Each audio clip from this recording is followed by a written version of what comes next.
Hey, it's Dawn from Dawn's Dirt. Dirt can mean gardening, dirt can mean farming, dirt can mean politics, dirt can mean religion. And so it could be any of or all of the above. So today I have my good friend Krista, and I've known her for several years, probably about 10 years now. And she was a chicken farmer at farmers markets when I was a vegetable farmer at farmers markets. And we chatted farming and agriculture and small business all the time. So welcome here, Krista. So thankful to have you. Thanks, Dawn. Thanks for the invite. Yeah. Nice to see you again. It's really good to see you too. Like I'm so thrilled to have this conversation because we've spent hours actually at market talking about, agriculture and farming and chickens and vegetables and food and big picture agriculture and little picture agriculture and all of the above. So yeah, we've spent hours doing this. So thanks so much for being here, Krista. Super happy to have you. And can you tell me a little bit about yourself? Well, I'm happy to be here too, Dawn, and it's nice to see your face. I live on our family farm that has been in our family since 1904. So I've been farming with my parents my whole life. I went to university, got a degree in agriculture, came home, farmed with my parents. So we had grain farm, we had purebred cattle, and we had miniature donkeys. So that's what we did. And then later I added my laying hens. And then my dad retired 6 years ago, and I didn't retire, but I got diagnosed with MS. So that sort of ended a few things for me. And yeah, so that's kind of my story. I don't really know what else. No, that's amazing. Honestly, so you are what did you say? Third generation, fourth generation farmer. Amazing. It just shows the history of agriculture in our families, the fact that you're on where your fourth would be great grandparents' place homestead then. Yes. Yeah. There was 4 brothers that came over. It was my great grandfather, and his 4 brothers. So this homestead where we're at is the two quarters just straight east of us that we still own. That's where they homesteaded. And then this house they bought, my Uncle Thomas bought, and it was called the cottage. So it was just a little house, and they've added on. So yeah, so my mom was raised here. This was where he was actually my cousin, but we always called him Uncle Carl. This is where they were raised with his parents. And so it's neat. There's a lot of history. So there's just down the road, my cousin, and that was my other uncle's farm. And then down the road a little bit farther is where my uncle and my mom were raised, and my uncle has that farm. So it's pretty cool. Wow, that is such rich heritage and rich history, and so many years of farming. Farming is growing food or raising food for people. And so many years of just food for people. I love it. So when I was thinking about having you as a guest, one story that sticks out is the story you told me one time about when you met your husband. And so can you tell me that story? Because I think it's hilarious. I think it's amazing. So I'd love to tell you this story. So Grant and I had actually gone to high school together. He was a couple of years younger than I was. So I knew his brother more than I knew him. And we reconnected, back in 2005. I was going back to the University of Calgary. I was redoing my chemistry because I was trying to get into vet school. And my best friend, Dina, her boyfriend was over, and it was his birthday. So they're having a little party, and I didn't want to go, but I went. So then I met Grant. So then that kind of progressed. So the first time he came out to the farm, it was in the afternoon and kind of early evening. And I had said, well, first of all, he come out to the farm.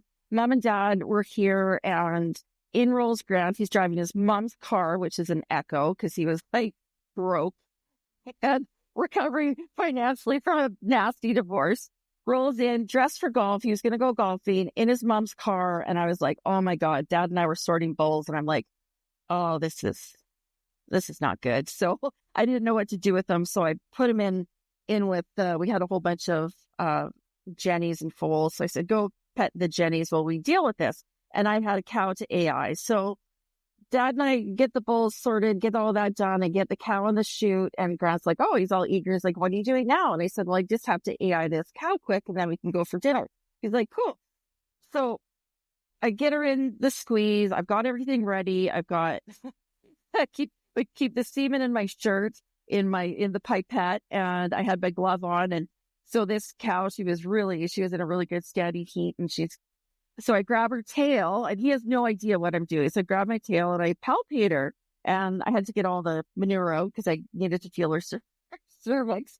So he's standing there, his mouth is open. I'm like, can you just hold her tail for me? Because she was slapping me in the face, and he starts to dry heave, like he couldn't believe it. He's like, what are you doing? What is happening? And I said, I told you, I just had to AI this cow. So anyways, I get the cow bred, clean everything up. And then I asked him, I said, oh, I'm sorry. I said, did you want to try? Like, did you want to see what it felt like? And he just about passed out. He was so grossed out. He's like, absolutely. So it was pretty fun. And he stuck around. That was 20 years ago. So I guess it's okay.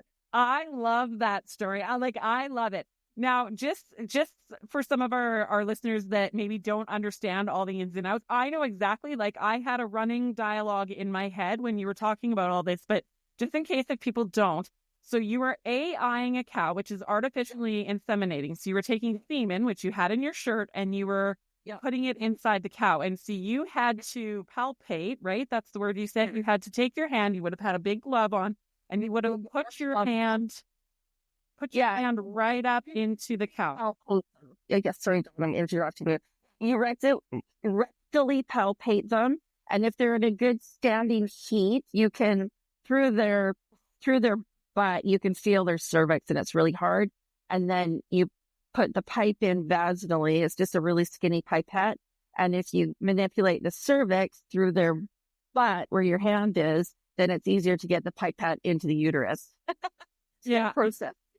It sounds way worse than it is, but it's really simple. No, and I've seen it done. Like my ex-husband used to do it. So I know exactly what you're talking about. But yeah, so and back to that. So Grant was maybe more of a city guy at that point. So this city for town. Yeah, town boy. Always lived in High River, grew up in High River, raised in High River, no farming backgrounds, none of that. And so that was the first time he'd seen anything remotely close. Like, I don't even know if he'd even taken a pet to the vet at that point in his life. Like he would have been, I think he would have been 29. Yeah, because it's 20 years ago. Yeah, he's turning 49 this year. So he would have never, ever seen anything like that. And to me, I mean, it was just part of our daily day-to-day life in the spring with our cows, because we would try and synchronize. This one was one that I just saw. She was, noticed she was in heat in the morning. So if you see them in the morning, then you breed them in the afternoon. So that was just part of our life at that point in my agriculture journey. So yeah, it was pretty good. That's why, again, it's one of my favorite stories that I remember you telling me. And I was like, wow, like that. Yeah. And honestly, as a woman who's a bit rough around the edges and, whatever, gives me help for maybe one day there's a man who'll stick around when I shove my hand up a cow's butt, like who knows? Not that I do that, but who knows? I am a little rough around the edges too. So I love that. So let's chat about when we met. So you've had cattle, you've had donkeys, you've had different things on your farm, and you've done showmanship with your cattle and things like that. And did you do showmanship with your donkeys? Yeah, we showed the donkeys extensively. So yeah, we were all over North America with the donkeys showing. So it was a big deal. And the cattle, we showed a lot with the cattle, not as much as we did with the donkeys. So. Okay. Wow. So, but agriculture through and through, which is what I love, right? And so you and I met, I don't remember the year and I don't even want to speculate on it, but several years ago. And at that point you were doing eggs. So you had bought a whole bunch of laying hens, and we met at a farmer's market, and I was selling vegetables from my farm at the farmer's market, and you were selling eggs at the farmer's market. So can you tell me a little bit about your egg business? Sure. So I don't know when we met either, Dawn. I feel like it was maybe like 2012, 2013. Does that sound about right? I don't I really don't remember. Something like that. So, I don't really know how I got into chickens. I just always wanted some. And so when I don't think Grant and I had bought our farm yet, we were still living in town. And a friend of mine, she had lots of laying hens. So I got some just pullets, like 21-week-old females that are getting ready to lay. And so I think I started with maybe 30 birds, 25 or 30. And it was fun. And I, sold eggs around, just in the community. And then I got more chickens, and then it just kind of snowballed to the point where I have all these eggs. I need to sell them. So I started doing the farmers markets, and I was selling just at High River. And then do you remember that lady? And she worked for that Italian business that she did the ricotta cheese, or do you remember her? No, but my memory's so bad. She was at the indoor Hillhurst market. Anyways, she's the one that told me you need to apply to Hillhurst and Marteloup and do all this. So that was my connection, and how I met you was through her telling me I need to sell eggs there. So that's how it started. But I wasn't really going in it just to sell eggs. I started because I just wanted some chickens. And then I really enjoyed the chickens, and then I got more chickens, and I just needed something to do with all these eggs that they were producing. So, and when I was going to university, I did a lot of poultry nutrition. I did kind of go on that end of things, and it was fun. And so I was just interested in them, and it was a nice diversion for me from the cows. And it was kind of something that was just my own little thing that I enjoyed. And then it just grew from there. Cool. And so I can remember you had the maximum 299 chickens because quota's 300. And so I wanted to ask you questions about feed and how you raised them and how you bedded them and what you did with them. Like, can you tell us a bit about your process? And one of the things I really wanted to touch on was feed, because one thing that I hear all the time is people want organic feed and organic this and organic that. And I'm not opposed to that, but just the differences because of maybe your education now too and your practical experience with chickens. Can you talk about feed and bedding and just an A to Z on chickens? Yep. So I always I would get my pullets from a commercial barn. So this barn at Linden, and there was this couple, and they were laying hens for her family's layer barns. So I was getting a commercial bird. So the birds, I had Isa Browns, but then I also had the ones that I had the most of were Lohman Browns, which are a European breed of chicken. And that breed of chicken is meant to be in loose housing because, of course, now, like we have restrictions in Canada and Europe, you can't have battery cages anymore. I wonder if they're totally phased out now. I know that I forget the timeline. It was supposed to be, I feel like the battery cage barns are totally phased out where it either has to be furnished housing or loose housing.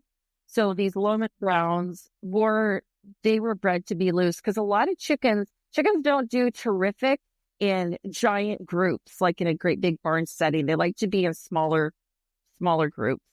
Cause a lot of stress to have like 1,000 chickens and especially laying hens in one space. Because there's a pecking order. Mm-hmm. Exactly. And my old neighbor had chicken barns, and he did egg layers, and they weren't in cages for sure. Yeah. And if it is cages now, it has to be what they call furnished housing, and it's a really good system. Like if people are looking at eggs in the grocery store and they see it, from eggs that are free run or eggs that aren't, the chickens that are in cages, they're really nice. They've got areas for eating, areas for laying eggs, areas for scratching. And so they've got all their needs met, but they're in smaller groups, about 20 in like a furnished space. So it's also easier to manage and sometimes you do better. Anyways, but the thing with feed with these birds, because they are a hybrid chicken, they require, and they're laying eggs. So they've got a lot of work to do. So they've got to create a yolk, create the albumin, make a shell. They need a high calcium, but also a high protein diet. So that's when you start to see if people have problems within their small little groups of hens and they start pecking and doing those crappy things. Lots of times it's because they're not getting enough protein. If they're just trying to feed them as, I'm just going to feed them like like nature does and let them eat grass and bugs. Doesn't always work with hybrid birds like that. So I had mine loose, and there was 299 in a pretty big space in a nice barn. And so I fed them. I got my feed from Master Feeds down in Picture Butte, and it was just a really good layer ration. So it was all grains locally sourced, all from Southern Alberta. Most of, like in Alberta, our layer ration is a barley-based ration. If you go to different provinces like Ontario, where they grow a lot of corn, it's going to be corn-based. And that's also going to make a difference in the color of your yolk. Barley yolks are nice and pale.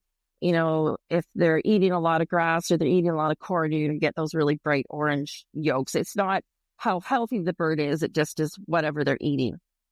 So did you scraps to your birds? Because like I had chickens as well over the course of the years on my farm as well, and I got them from the same place that you did. And my chickens because I was a vegetable farmer, my chickens ate lots of vegetable scraps, and so my yolks were really dark orange. And I can tell you right now, like I had tried the organic feed and I had tried the conventional feed, and they laid so much better on the conventional feed. Just it's probably because of the proteins and just the extra nutrients and things in there. Yes, perfect blend. And so, did you feed your chickens scraps and grass and things like that? I did. I fed them. I would get scraps like old produce or soft stuff from YWC growers when we were part of that group, and we would feed them. My dad liked to feed them grass clippings. They love grass clipping days, so we would get those nice dark yolks from that. And one thing, so conventional versus organic, one thing like in the conventional feed and the feed that I got from Picture Butte, so it's a barley-based ration, but they also use pork fat. And chickens are omnivores, and they really need they have a high need for methionine because that's one of the essential amino acids for building feathers and cartilage and all of that. And so they have a really high requirement. Now, you can only get methionine from animal fats and proteins. So that's a big part. When you're getting the organic, a lot of organics don't want you feeding animal fats because they think it's unnatural. So then you do have to supplement it with a synthetic methionine. So I don't know. I don't know that much about organic feed, but I do know that it doesn't really mean anything horrifically different than what they're getting, other than I would say conventionally with some pork fat. Not only does it give them the essential amino acids too, it also makes it really palatable. So the birds really like it. I mean, we all like fatty things and how that feels in our mouth. So do chicken. I sure like bacon. Yeah. So yeah, I am not a vegan. I'm sorry. If you are, great, but that is not my choice. And just back to chickens and they're being omnivores. Like they'll eat mice, they'll eat bugs, they'll eat like baby birds, little creatures. Really, they are. They're disgusting. Like we would have little birds that wanted to have nests in that barn where I kept them in. They quit doing it after a couple of years because their babies would learn to fly. The babies would fall out of the nest, and my hands would eat them. Mean little bitches, sorry. They're savage. They're savages. Yeah. But yeah, they like a variety, and they're meant to eat a variety of things, not just grains and vegetables and grass. They are meant to eat heavy proteins. Yeah. Yeah. I love it. And so, okay, so let's talk about real quick bedding. So you had them in a barn. Did they go outside at all? Like what was your caging like? What was your pen like? Yes. So it was a nice big barn. And actually the barn that they are in was my Uncle Lars's barn, and it was built in 1906. So it's kind of cool to the family heritage. But so they were loose in there. They had I had nest boxes along one wall for them all to lay in. And then on the other wall, I had roosting areas. So I just had it so they would roost on this wire that was friendly for their feet. Because when they roost at night, that's when they do all their pooping. So I had it so I could lift the roost up so I could clean it. And then they had access to the outside during the day. They could come and go as they wanted.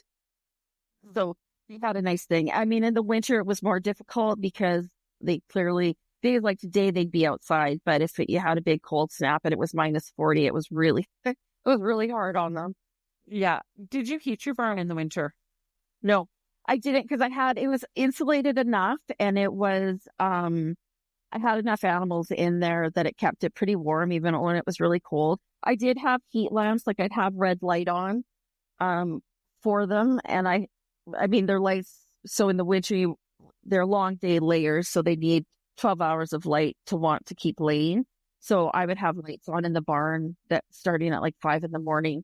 So that also kept them quite warm. And if it was really cold, I would just leave those heat lamps on for them. So the biggest problem I had in the winter was just the dampness because they're quite wet. Like, their manure is wet. They don't pee. It's just all, a mushy mess. So that also adds heat to your barn. So I had to really work at keeping the heat in and the moisture out. And I just had them on straw. Of course, we still had our cattle, so I used a lot of straw. And in the winter, I also used shavings, like wood shavings, because I would put that under the roosts and it, would keep it smelling nice and it was a bit more absorbent and then easier to clean. So sometimes it's easier to shovel shavings than it is to shovel straw. Yeah. Yeah. Yeah. Okay. Wow. Thank you for sharing all that. That's so interesting and fascinating. And, are you ready to take control of your food freedom and become ungovernable? Do you remember toilet paper wars in 2020? Do you have a plan? If your finances get so tight and you're having to choose between paying your rent or your mortgage and food for your family, have you bought land recently and you just don't even know where to start and you want to grow vegetables for yourself and your community? I'm Dawn and I'm a food freedom coach. I can teach you the skills to live and eat like grandma did. From growing a garden to raising animals and having meat for your table, no matter the size of space you have, big or small, planning for year-round survival, including canning and preserving and sourdough and cooking from scratch and just planning ahead. A larger homestead or space, and you just want to make some side income from the space you have. I care so much about people. Walking with them step by step to become ungovernable, self-reliant, and able to feed themselves. I was a vegetable farmer and I fed up to 100,000 people per year. I've had chickens, meat chickens, cows, sheep, and pigs. I know what it takes to cook from scratch and live like grandma did, and just being thrifty in the way you do your food system. If you want to save money and take your food freedom into your own hands, let's book a free jumpstart call with me and we can work together to learn how. If you give a man a fish, he eats for a day, but if you teach a man to fish, he eats for a lifetime. So when we sat at farmers markets, you and I chatted a lot about ideologies. And so in agriculture, there's lots of ideologies. It should be this way. We should never spray. And while that is an ideology, like that sounds great in theory, but we wouldn't have a farmer left if a farmer didn't, even organic farmers, if no one sprayed anything at all, we wouldn't get, because you just can't get the production. And so, and you wouldn't be able to pay the bills. So we'd have all bankrupt farmers. So I wanted to talk to you about ideologies in farming and what's some of your thoughts on that? Well, I think that farmers all get a really bad rap about things. Like we're the ones, polluting, we're using too much fertilizer or we're using too many sprays and too many chemicals. And I mean, it may seem that way to people, but I don't know anybody that wants to overspray or over fertilize or waste product because it is very expensive.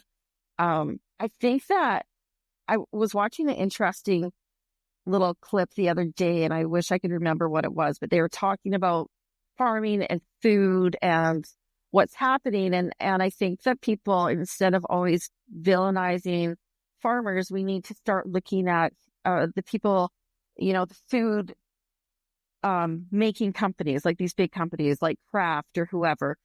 And that's, I think, where bigger problems come in is we're all producing a good, clean product, nice barley, good wheat. I mean, Canadians are known for their red durum wheat, but Italy loves us for our wheat, for their pasta. So I think we need to somehow make it so that people could really, and I think there's a lot of people out there like you and lots of organizations that I've been involved with in the past trying to educate people about agriculture. But I think people are a little tone deaf and they just want to hear what they want to hear. Well, and I agree with you 100%. People right now see it that the farmers are being villainized. But really, it's not the farmer. I fundamentally don't think that it's the farmer that's the issue. I agree with you 100%. It's the middle guys, and it's the middle guys that make all the money. It's the packing warehouses, the slaughter plants, the middle guys that are adding and subtracting to this food. And by the time it gets to a grocery store shelf, sometimes it's not necessarily real great food by the time it gets there, right? And it's not the farmer's fault. It is the middle guy's fault, I think, more so than the farmer. And what's your thoughts on that? Oh, I agree 100% with that. On this little clip that I was watching the other day, they're talking about that, how like cereal companies or potato chip companies, part of their business is like if you're just eating normal food, like you and I eat, we both have gardens, we both raise our own meat, we all raise our own food. When you're crunching food and eating food, like fresh from the garden or even, a nice carrot from the grocery store and things that are crunchy, it makes your mind and your stomach kind of work together, feeling like you're more full if you're eating things that are crunchy, but you will eat more if foods are soft. So these companies they pay people, it's big money to have people to come in and talk and do research and study the sound of food and how that affects people and the softness of food. So like cheese puffs that just melt in your mouth, like that's a big deal. So you eat them because you don't realize how many you're eating because they're just soft and they melt in your mouth. Like that's big business in the food industry. It's not that we're poisoning the corn or the barley that goes into the cheese puffs. It's the people that are making the cheese puffs. Right. And what resist. Exactly. And what chemicals did they use to make that quote unquote food? And I think that's more of where the issue comes in. And even with flour, by the time it leaves the farmer's field, it goes to, I don't even know where it all goes, but it goes and it comes back bleached and just a totally different product. And it's not the same as what your great grandparents on your farm would have ate, like however many, years ago. So the problem is the in between, and that's where I think we're getting so sick. We're seeing society get sick right now. It's not because of the farmer. It's not because of what they've done to the food. It's because of the center aisles of the grocery store, the big corporations that are changing that quote unquote food. And two, when you are eating real food, you're eating carrots or meat or potatoes or things like that. Like there's substance to there. Like cheese puffs, there's nothing to them. But real food, you're going to feel fuller faster. It's going to take you longer to eat, to chew and swallow a steak or chew and swallow a carrot than it is, a handful of cheesies. Yeah, or a fast food burger or some French fries. And I think people need to learn how to cook again. I mean, how many people, I know so many people, especially younger people that are like, oh no, I don't cook or I don't do whatever. And I just feel like part of that, there's a lost art in that and a lost connection, because when you're cooking and you're making meals for family and you're sitting down, like that's all part of the connection of food. And it takes longer to eat good food. It takes longer to prepare good food, but the benefits of it last a lifetime. Even the community part, absolutely. Even the community part of making a meal together, even making a meal, putting it around a table, putting your cell phones off and talking to one another and building relationships. We've lost that. And actually, that's why, as hard as it has been for me to sell my farm, I feel like if you give a man a fish, he eats for a day. But if you teach a man to fish, he eats for a lifetime. And I am teaching people how to grow gardens, how to have some chickens, how to, take their food system back into their own hands and eat healthier and things like that. And I think let's do it like grandma did. Like, I wish I could talk to your great grandmother, because that's the person that knows how to do food best. Yeah. And growing up with, this long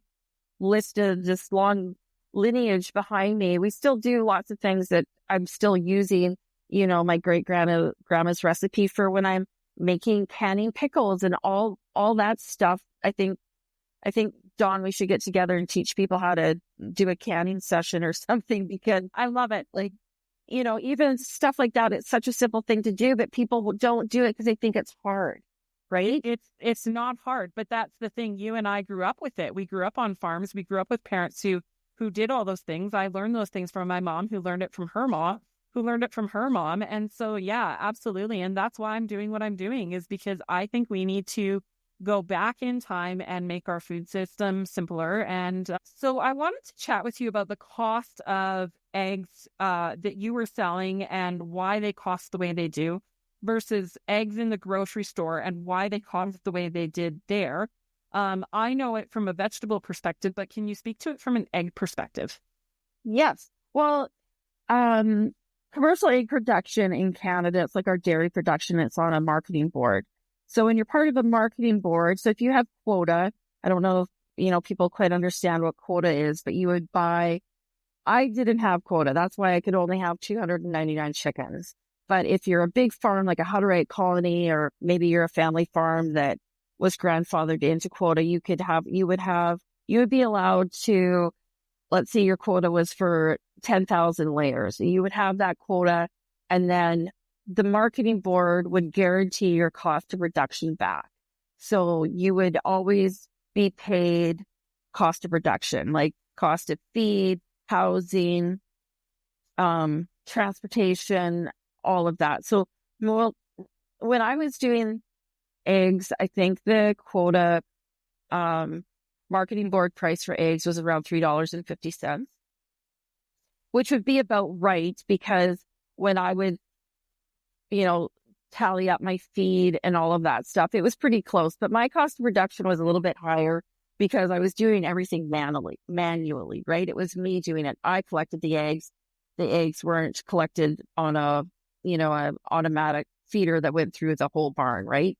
I washed the eggs by hand, as opposed to eggs going on a conveyor belt to get washed and cleaned and have all those things done. So I sold my eggs for $6.50, which a dozen, which is quite high even at the grocery store at that time. For that time, yeah. And so it was really hard to keep up with that. And then, you would have people come in and they'd be like, "Oh, that's crazy. Eggs shouldn't cost that much. I sell my eggs for $3 a dozen." And I would always run into that. Or people would accuse me of buying eggs from the store and putting them in my cartons with my logo and my name and selling them. I'm like, that doesn't even make sense. Like, who would do that? But well, anyway, maybe it didn't happen in the egg world, but it did sure happen in the produce world. There was lots of people buying stuff from big warehouses and grocery stores and big places that were meant for the grocery system, bringing it to farmers markets. I competed against it all the time. And it's part of the reason my farm went a little sideways, was because I was competing against cucumbers, tomatoes, and peppers that were being bought and sold for less money than what I could grow and sell my vegetables for and bring them to market for. So, and the thing with cost that I wanted to talk about too is the reason we are seeing big farms getting bigger is because the cost of production and the margins are getting smaller. And so the only way to keep up is to either A, get bigger, or B, niche down, just like you and I did. Yeah. And I ended up quitting as well because because of the cost of production, things were starting to get really expensive then. Like, I mean, if you look at grocery store eggs now, they're way more than I was even selling them for. But, my costs were getting higher. Bedding, feed, all of that was jumping up astronomically, especially feed, because we'd had, a couple of years of drought, and, there wasn't as much wheat and barley kicking around as there had been. So that was getting more expensive. And competing with people like Hutterite colonies who would just sell their eggs for $3. And I couldn't do it. And so the other thing as well for cost wise was the winter. Like, in the summertime, I couldn't keep up. I could never have enough eggs or chickens to keep up with the demand in the summer. But customers don't come out to the winter markets in the winter. And winters killed me because my cost of production in the winter was 1,000 times higher because of all the feed and the work and the bedding and everything. They ate twice as much. They pooped twice as much. And So it got really difficult. Like the margins are so slim in any type of agriculture it is. But, when you're trying to do it like us on a smaller scale and kind of a niche market, it's really hard to do. Yeah. And so that's the thing with it all is you were at 299 birds, which some of the listeners might think, oh, wow, but that's a lot of chickens, but it really is not. It's a very small, small, small scale. And even with me, with a 36,000 square foot greenhouse and 20 acres of garden, I was small in the industry. I was small potatoes. And that's the hard part is I've been calling it out for about 10 years now that small farms are going to get smaller. And here we are 10 years later. We met roughly 10 years ago. 10 years later, neither one of us good, strong women farmers are farming anymore for really similar reasons. And I don't know. I find that scary in our food system. And I find it that we're going to end up with eventually a one system, big system, food system. And I personally don't love that idea because I don't want to rely on someone else for my food. My biggest fear coming off my farm or moving off my farm is what am I going to feed my kids? Because I don't love the grocery system. I love my system that I had, go into my backyard and pick a tomato. Exactly. And even here, when we had cattle too, we always had beef in our freezer, and I do really miss that. So, I grow a big garden. You'll have to come out sometime and see it. It's quite nice. And I love I love knowing that, I've got a root cellar full of potatoes and carrots and beets and onions and garlic. And I have all those staple ingredients right at my front door, basically. And I can all summer long, and I freeze things. I'm blanching, and sometimes I hate it in August when it's super hot and I'm in the kitchen steaming, blanching peas and freezing them. But I really appreciate those peas in January. Well, exactly, right. And then that leads into eating seasonally. I mean, I always had that at farmers markets too. People would ask for asparagus in the month of August. Well, I'm sorry, asparagus season was the month of May. Here in Alberta, asparagus season was the month of May. If you want corn, you eat your fill of corn in August and you freeze some and you eat frozen vegetables or canned vegetables or whatever it is. But we in North America here have it so that we want what we want when we want it. And we'll go to the grocery store and we want asparagus or corn in the month of January. And I'm sorry, January is your frozen vegetables and your canned vegetables that you canned or froze yourself.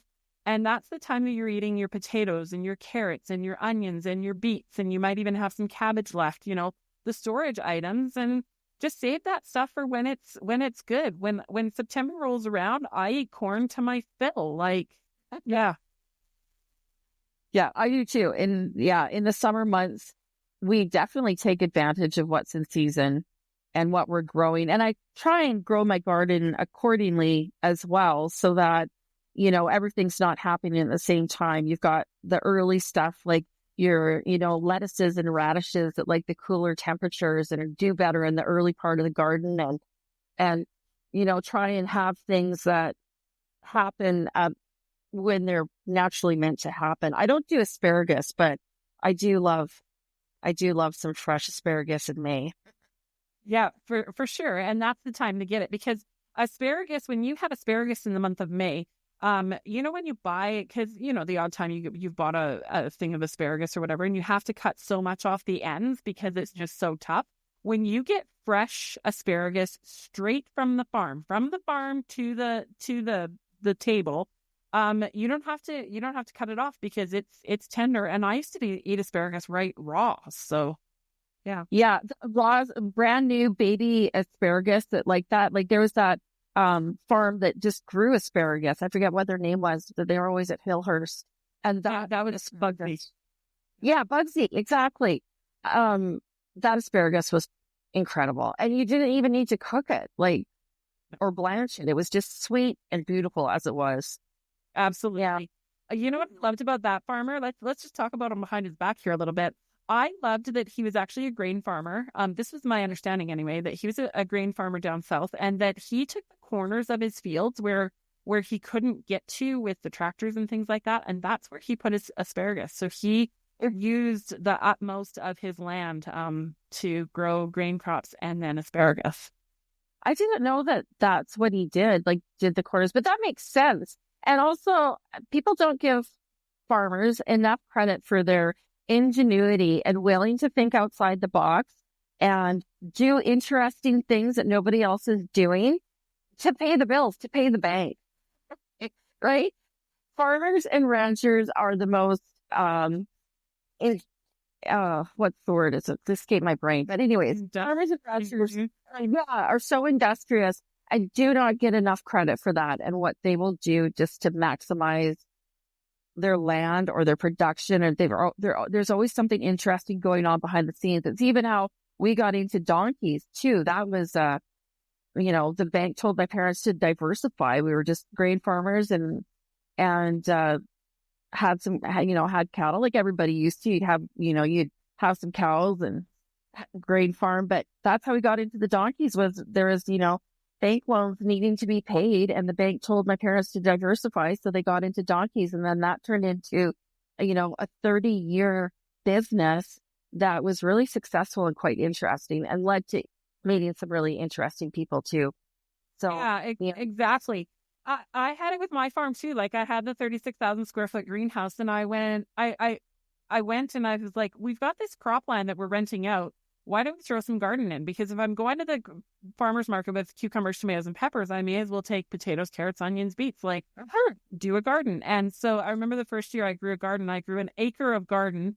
And my ex-mother-in-law at that point, she said to my ex-husband, she said, oh, that's a lot of garden. What are you going to do if it doesn't work? And my ex-husband just said to her, what's she, meaning me, what's she going to do next year if it does work? And we went from 1 acre to 3 acres to 6 to 10 to 20. Like that's what you do. You make your farm work. And that's why we see so many farmers working off farm to support their farming habit. And that's why we see them trying to fix their own machinery or just do whatever they can do to make their farm work. They will be creative. They will be industrious. They will fix things. They will work, stupid hours of the day just to save $1 that they don't have to pay someone else. Like that's what a farmer is. And farmers work harder than any other person I know. If you don't get creative, if you don't work hard, if you don't get, I used to say on my farm too, I'd farmerize it. So I took my pig barn, I ripped half of the roof off, and I put these trusses up, and it wasn't pretty, but it sure grew lettuce, right? Like I farmerized it, I fixed it, I made it work, and I did it on a very, very low budget. Pretty's not an option. Like functional is an option. Exactly. Yeah. I would always say to people, like, I've got, plan A. This is the way I hope something's going to go. But I've got like all the way down to plan Z, because who knows what's going to happen. If A doesn't work, I'll try B. And if that doesn't work, I'll try C. And you just keep going on down the line until something clicks. Absolutely. Okay. And so honestly, that brings me into a little bit of a weird off topic here, but I know you and I used to talk about chickens, and this is a bit morbid, but sometimes you see people and they want to look after their chicken and love their chicken and what can I do to save my chicken and all the heroics and this is my pet and all the gushies of chickens. And I remember you and I just saying, like, sometimes you just got to chop their head off. Like sometimes the most humane thing you can do is just chop their head off, because that's really what a farmer would do. And a farmer doesn't like doing that. A farmer doesn't like euthanizing an animal, but sometimes it's the best thing to do and the most economical thing to do, and the thing that's needed. Yes. Well, and especially with chickens, because they have a short life. They're not meant to live 20 years. They're maybe meant to live 4 years or 3 years. They don't have these long lives. And especially laying hens are only really productive for their first year. Like they're meant to lay that first year. And then by the time that at the end of that year, they are pretty much spent because they've used up all their calcium reserves. They've used up all their energy going into laying. So, people always used to be bothered by the fact that I switched my hens out once a year. Well, that's just what you do. Doesn't matter if you had 300 chickens or 30,000 chickens.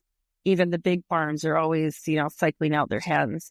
But yeah, sometimes the kindest thing to do is just let them go. And also with chickens, the longer you keep them and the layers, the greater your risks are of getting diseases like salmonella and all those types of things, and having that affect egg quality. So, well, it seems like a cruel thing, but it's actually, from a health standpoint and an animal welfare standpoint, a good thing to do.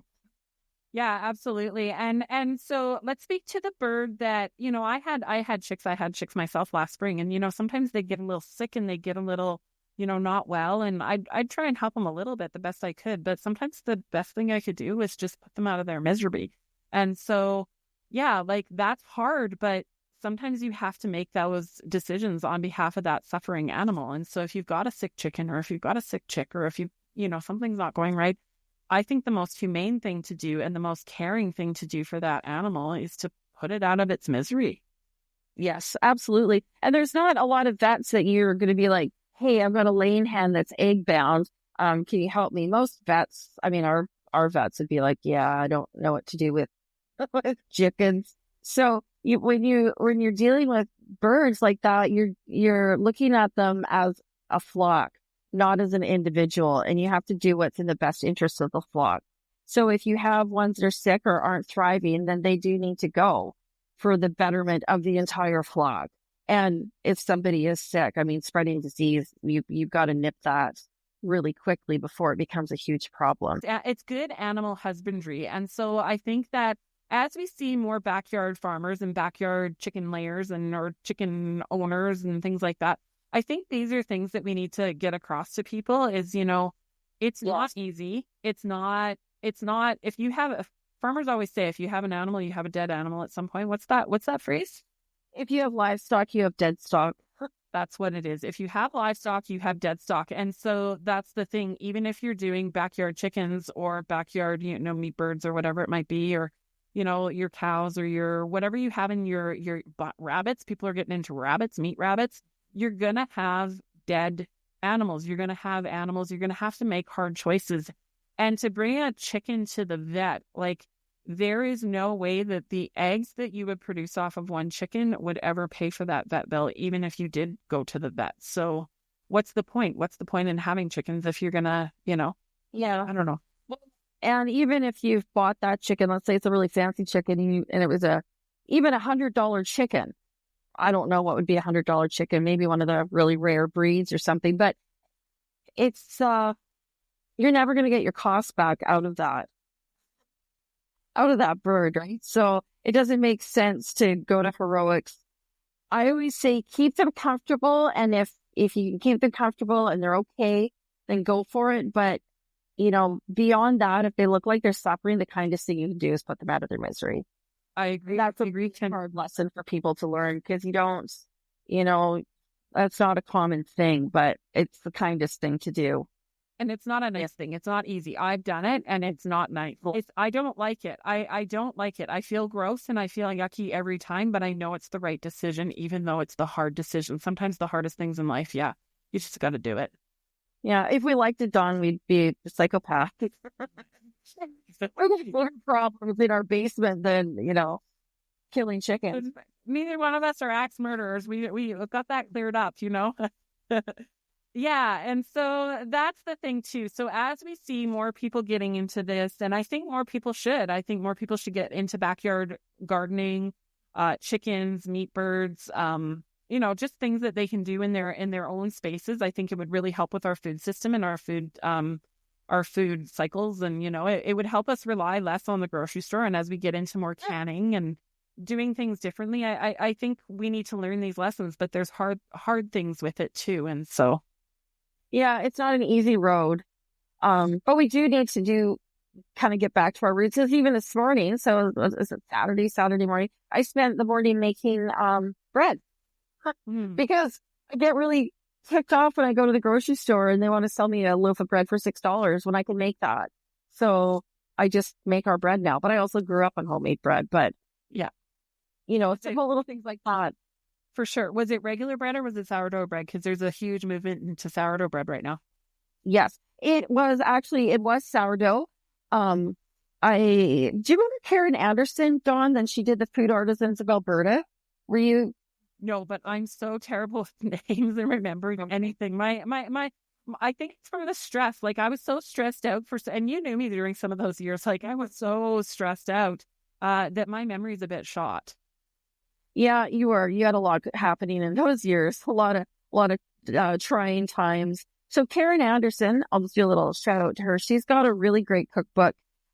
She does Alberta food tours, and she's in Kensington, in Calgary. She was a nurse, and now she's into food tours and all of this stuff. So one of the books she wrote was the Food Artisans of Alberta. So she went to all these farmers markets. I was in it. I'm in the Food Artisans of Alberta for my chickens. And then last year, she put out a book called Eat Alberta First. And so it highlights different farms and eating seasonally. And her book's split up into fall, spring, winter, summer, fall, the whole thing. And recipes that would go for what foods are going to be seasonal at those times. And so she's got a really nice section on sourdough. Her sourdough, and it's what I made this morning, is a little bit different. It's a sweet sourdough. It's what you would call like the, if anybody's heard like the Amish friendship starter, stuff like that. That's what it is. So it does sweet. It doesn't have that really sweet.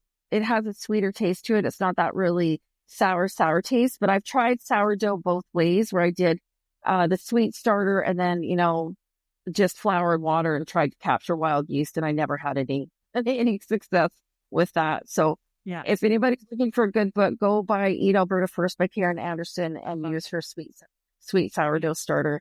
And she's got all kinds of recipes like pancakes. She's got this beautiful chocolate cake, the bread, biscuits, cinnamon rolls, like all of this stuff. So it's a great book.